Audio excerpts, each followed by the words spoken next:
My goodness. Talk about give me your ugly face. Look at this face. That's all that racket.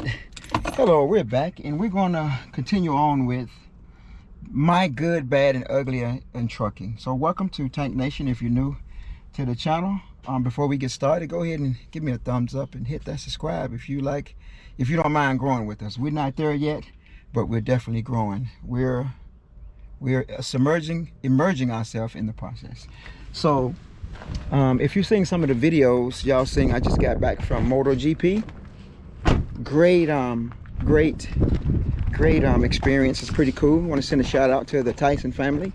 They made all that happen. So once again, special thank you to the Tyson family. Let me make sure like it's not okay. Yes, to the Tyson family, thank you so much by way of Texas, Dallas, Fort Worth. So we're back.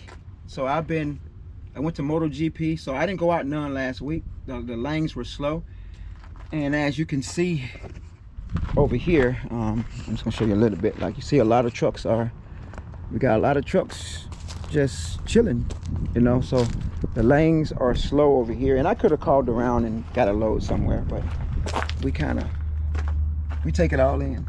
So before I went to MotoGP, I went out and made a couple of runs. So we're good. So I say my good and bad and ugly of trucking, but maybe it's just trucking in general. So when it comes to trucking, I've been doing this since 2011, 12. So actually 12 is when I really got to rolling. And I've been owning my own truck now going on, I'm in my 5th year of owning a truck. So I did some other programs. So, and I came over to tanker. And I said this story before. I started off in reefer with night transportation, and then from there I went over to Rock and Sea. I did dry van over there, and then from dry van I came over here to tanker, and I've been with tanker ever since. I supposed to have been retired from this already. So I had a young man that was ready to buy the truck. Well, he wasn't ready. Well, he was ready in positivity and in spirit, I guess you could say that. But the financing wasn't there where you can go ahead and just, you know, here's the money, here's the truck, here's the title, transition, we gone. So he had to wait to get approval from the bank and get all this here done. So by that time, I was waiting around, and then the lanes got hot. So when I say the lanes got hot, that means like the shipping lanes opened up. So there was loads everywhere, and they was paying top dollar. So we got back out there, and make a long story short, the amount of money I was going to sell the truck for, I ended up making that money. So there you have it. So I'm at a point now. I'm just going to run it to the wheels fall off. So we good. So the lanes are right now, everything is slow. Even next door, you can see trucks are in, you know. So with fuel prices, there's a lot of things going on. But then with trucking, I call this is in my opinion an extension of winter, because in the winter month things kind of slow down during the winter times. At least for me, I don't drive in snow and ice, which we did do some loads in the snow. I did show y'all some of that, but snow and ice, we stay away from that. In a lot of areas that is hard hit by tornadoes, we stay out of those high wind areas as well too. But like anything else, a tornado can drop down from anywhere. But the places where you know they're most frequently visiting, we try to stay away from those areas. So everything is kind of slow right now. So I could have called around and probably found a load somewhere and ran. I could have deadheaded somewhere and picked a load up and all this, but you know, but it's kind of like trucking to me. It's like the stock market. It kind of goes up and it goes down. It peaks and it drops down, and then sometimes it flatlines, and it'll take off, and then it goes. It's beep, beep, beep. It's up and down. So when it's up, you got to go get it. You got to run, stack. Don't run, spin. Whereas your expenditures and your expenses, you know, you have to run. And I get it, you have to live and you want to do some things, but in my opinion, I think one should concentrate on creating passive incomes. That's what I think one should do.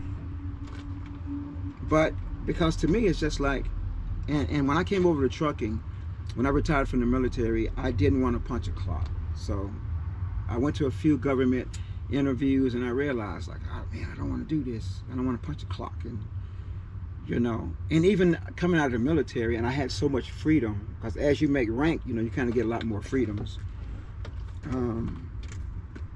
Especially with the job that I did. So my job in the military was heating, air conditioner, ventilation systems, plumbing systems, vertical construction, horizontal construction, equipment operations. So we kind of, you know, it was kind of like a regular job. You show up, we muster, we PT, whatever, and then you got to put your time in. But you have to account for your hours that you was working, like what did you get done. And then with projects, you know, you have to be you have certain milestones you have to hit. So long as you're hitting those milestones, almost like a union job for the most part, kind of, sort of.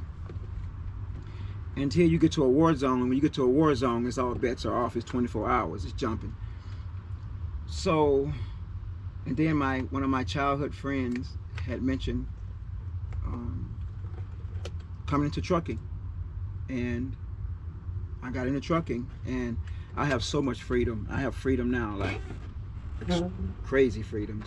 So, and this is where we are now. So that's why I chose this path, and I will get into that on my podcast. And as you see with the channel, you know, someone asked me like, what is your channel all about? So I don't have like a theme with my channel. It's kind of like random madness on my channel. I don't have to go out and create content. Like I'm just sharing my life. I'm not making this up.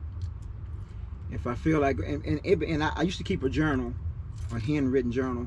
So for me, it's kind of like it's a journal for the most part. So, and 5 years from now, 10 years from now, if YouTube decide to cut us a check, hey, more power to them. We're gonna rock and roll it. So it's not my objective. My objective is to, you know, to show some positivity as much as I can, because Lord knows we need some positivity, because the world is crazy, especially here in America. It's a little bit too wild over here. So that's a whole nother subject.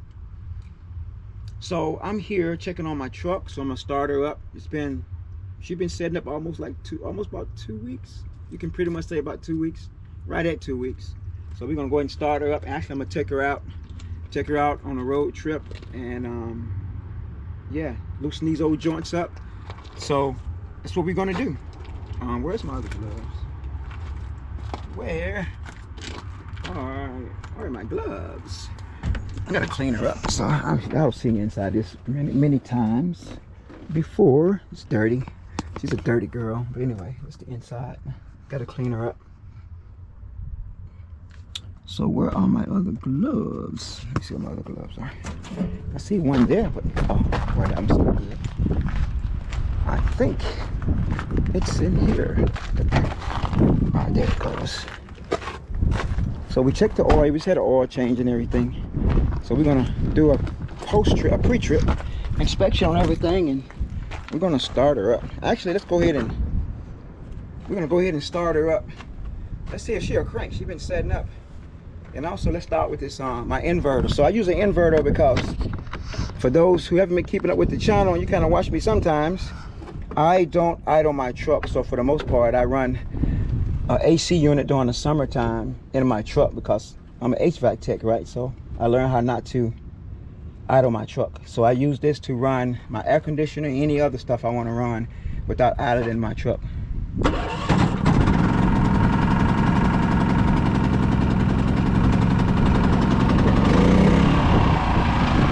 So I got that from Harbor Freights. So I only buy that once a year, because I get the warranty on it. So I only buy it once a year. So I get the extended warranty on it. So in the 22nd month, I'll go get a new one, and I'll just go pay for the warranty. So I always have a new inverter and generators. I have quite a few of those. So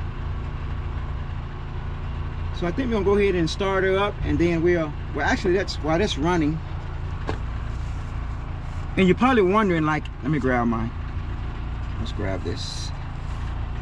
I'm gonna check the tires. And someone seeing this and no, this is not a weapon. I'm not gonna bust a grape. This is not a weapon. This is used to check the tires. It's called a tire checker.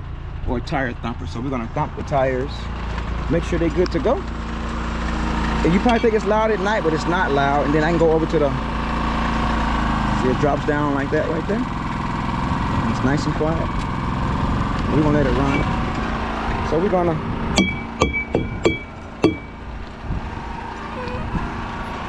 so is that water or is that leaking? That may be, I don't know if that's water or if that's leaking.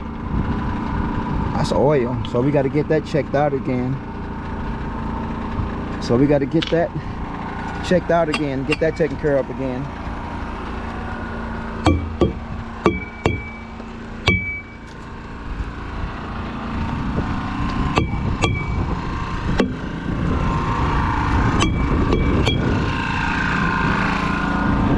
Yep, so that's an outside seal. So actually TA has worked on that thing twice. Oh my God, how much time I got left? I may have to start a new video. How much? Oh, I think it's time for that. Well, we're probably gonna keep going with that because it probably will jump to another video, I'm sure, after 11 mark. Okay, so yeah, so TA has worked on this twice, and it's probably still in the warranty, but something is off with that for whatever reason. So, well, I got another seal. We'll get that taken care of ASAP.